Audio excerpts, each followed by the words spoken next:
Good morning, this is Todd Hubbs, agricultural economist at the University of Illinois. Today I'm talking about my May 13, 2019 weekly outlook, reconsidering USDA's corn projections. Last Friday, the USDA released their initial projections for the 2019-20 marketing year and another round of projections for the 2018-19 marketing year. And what we saw was weakening demand and the potential for greater supply from the USDA's current projections. So today I'm going to talk about those numbers a little bit.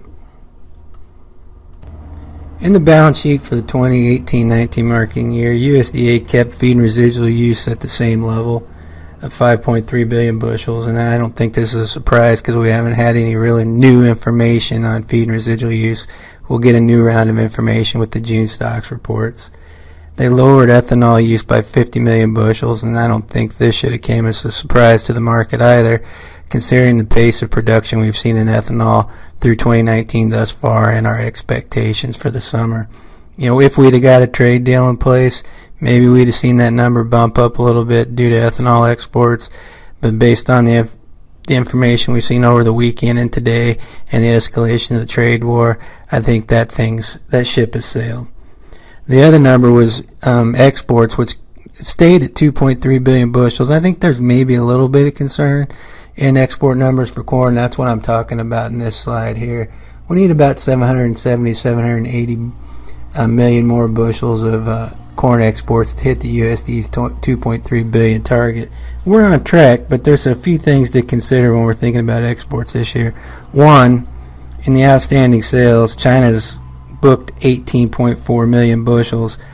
I think there's a low probability of those sales going through if this trade war continues, so we might lose those a little bit. And two, the production forecast for Brazil and Argentina went up significantly for corn production.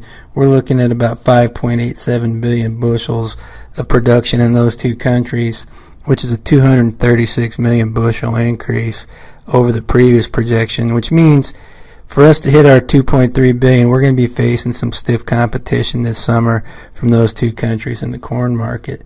I'm not saying it can't be done, but it may be tougher than right now the USDA is projecting. Overall, we're looking at growing ending stocks in 18-19, and if the supply numbers come through like USDA is currently projecting, we'll see that grow as well. For 1920 supply, USDA kept the corn yield at 176 bushels per acre, and they maintained the planting intentions from the March prospective plantings report. And I think there's some reasons to think that maybe those numbers aren't going to be that high this year. Scott Irwin and myself did a few set of articles here in May on Farm Doc, and if you're interested, I suggest you look them up, on what late planting can do to yield. Basically, our launch point will be much lower if we can continue to see corn planting trail double digits behind what it normally does. And I think the prospect of losing some corn acreage either to prevent plant or maybe some switching this year is quite high, because as we keep pushing out planting into May and possibly June, we're getting closer to the prevent plant date in large parts of the country, one, and two, just the potential for the crop goes down. What you're seeing in this graph is a graph from the article of May 9th that Scott Irwin and I did on late planting and projections for U.S. corn and soybean acreage.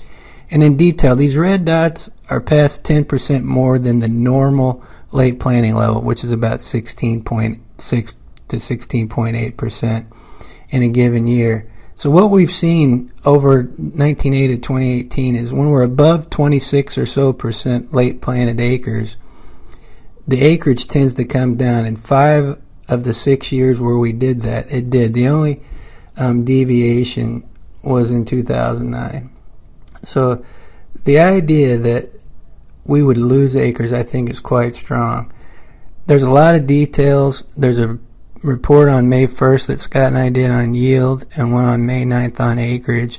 And if you're interested in the way we've thought about it, I highly recommend you going to Farm Doc Daily and looking at those articles. But all in all, right now the USDA's got ending stocks building above 2.4 billion bushels in 2019-20. But we could easily see corn acreage and yield be much lower than their current projections.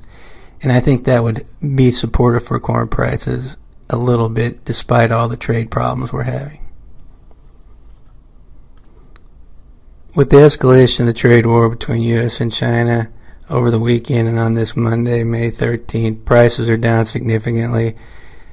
As far as the corn prices are concerned, there may be some hope on the horizon if we do see a significant amount of acreage lost and maybe not the size of crop that the USDA is currently expecting. But right now it's rough. And when you're thinking about marketing corn prices this year, I know there's this idea and this hope that maybe in June we could see prices rally, and that's what we're sort of hanging on right now. We need lower supply in 2019-20. Basically, the only bullish information in the market right now is the idea that the corn crop's not going to be as big. Everything else is bearish in nature. Well, I'd like to thank you for your time. You can find my weekly outlook and daily analysis of issues related to Corn Belt farm economics at farm.daily.illinois.edu. I look forward to seeing you around the state of Illinois.